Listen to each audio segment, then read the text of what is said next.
অবশেষে আমার স্বপ্নের শোরুমের জন্য জায়গা সিলেক্ট করা হলো। এখানেই আমি আমার স্বপ্নের শোরুম দেব। যদিও এটা কোনো মার্কেট প্লেস না, ইন হাউস একটা শপ হবে। তারপরেও এটা আমার কাছে অনেক কিছু। অনেকের কাছে এটা খুবই নগণ্য, তবে আমার কাছে আমার স্বপ্ন। হোক না ইন হাউস শপ, তারপরে তো আমার শোরুম। গর্ব নিয়ে বলতে পারবো নিজে কিছু করেছি, আলহামদুলিল্লাহ। আসসালামু আলাইকুম। আজকের ভিডিওতে শুরুতেই বুঝতে পেরেছেন আজকের ভিডিওটা আসলে কে নিয়ে। আজকে আলহামদুলিল্লাহ অনেকটাই মন শান্ত লাগছে। আর শান্ত মনে শান্তভাবে কাজ করতে কার না ভালো লাগে। বেশ কয়েকদিন থেকে আমার শোরুম বা ইনহাউস শপের জন্য জায়গা সিলেক্ট করা নিয়ে একটু দ্বিধাদ্বন্দ্ব চলছিল। আল্লাহর অশেষ রহমতে আমার বাবা মা এবং শ্বশুর শাশুড়ির দোয়ায় বলতে পারেন আলহামদুলিল্লাহ জায়গাটা সিলেক্ট হয়ে গিয়েছে। তো আজকে আপনাদেরকে পুরো জায়গাটা ঘুরে দেখাবো।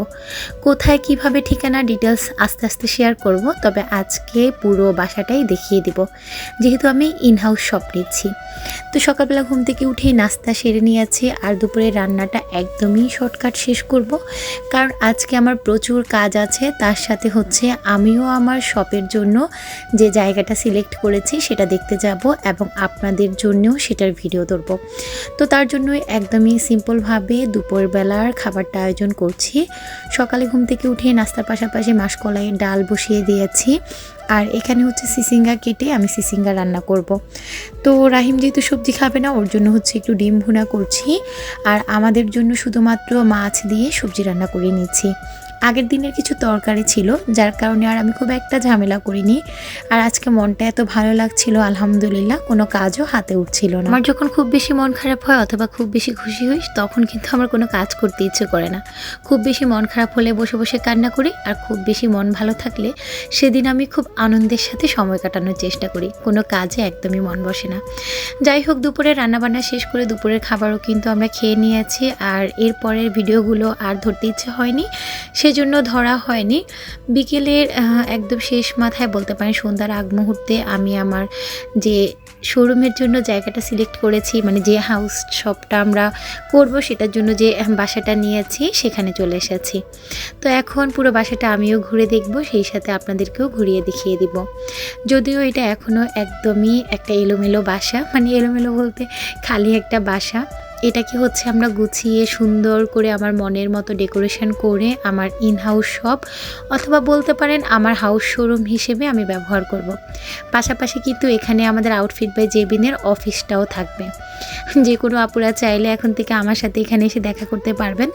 তাছাড়াও কিন্তু যারা কল্যাণপুরে আছেন, কল্যাণপুর, শ্যামলী, মিরপুর, আদাবর এই সব জায়গা থেকে আপুরা এসে দেখে শুনে হাতে ধরে আমাদের থেকে এখন থেকে ড্রেস পারচেস করতে পারবেন। হোক, এটা হবে আমাদের অফিস রুম। এটা একদমই মেন দরজাটা খুললেই প্রথমে এই রুমটা পড়ে। রুমটা যেহেতু মোটামুটি একটু ছোট, তাই এটা হচ্ছে আমরা অফিস রুম হিসেবে ব্যবহার করব। আর এটার ঠিক সামনেই হচ্ছে এই জায়গাটা খালি থাকবে, তবে এই জায়গাটারও আমার একটু প্ল্যান আছে, সেটাও আমি করব ইনশাল্লাহ। আর এটার সাথে এখানে একটা ওয়াশরুম, সাথে একটা বেসিন আছে। অফিস রুম থেকেই হচ্ছে সরাসরি এই রুমটা হবে আমাদের শোরুম। এখানে আমরা সুন্দর করে ডেকোরেট করে আপুদের জন্য প্রত্যেকটা প্রোডাক্ট হচ্ছে ডিসপ্লে করে রাখবো, যাতে আপুরা হচ্ছে এখান থেকে এসে পারচেস করতে পারে এবং ইনশাল্লাহ এখান থেকেই হচ্ছে আপুরা তাদের পছন্দের প্রোডাক্টগুলো নিয়ে যেতে পারবে। তো এই রুমটা পুরাটাই হচ্ছে এখনও খালি। ইনশাল্লাহ ডেকোরেশন যখন করব বা কাজ যখন টুকটাক করব সেটা তো আপনাদের সাথে শেয়ার করবই। আর এটার সাথেই হচ্ছে একটা বারান্দা আছে, যদিও বারান্দাটা খুব একটা ইউজ হবে না।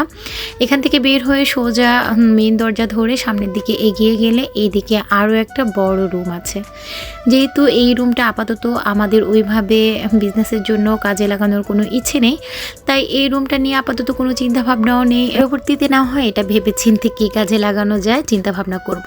আর এটার সাথেই হচ্ছে একটা রান্নাঘর আছে। বুঝতেই পেরেছেন এটা একটা ফ্যামিলি বাসা। এই বাসাটাকেই হচ্ছে আমি আমার মনের মতো করে আমার স্বপ্নের শোরুম বানিয়ে নিব। সেটার জন্য অবশ্যই আপনাদের দোয়া, ভালোবাসা, সাপোর্ট তো দরকারি। তো এই তো আমার ইনহাউস শপ বা আমার শোরুমের জায়গাটা আপনাদের কেমন লেগেছে কমেন্ট করে জানাতে একদমই ভুলবেন না, আর অবশ্যই আমার জন্য দোয়া করবেন। আজকের মতো বিদায় নিচ্ছি, আল্লাহ হাফিজ।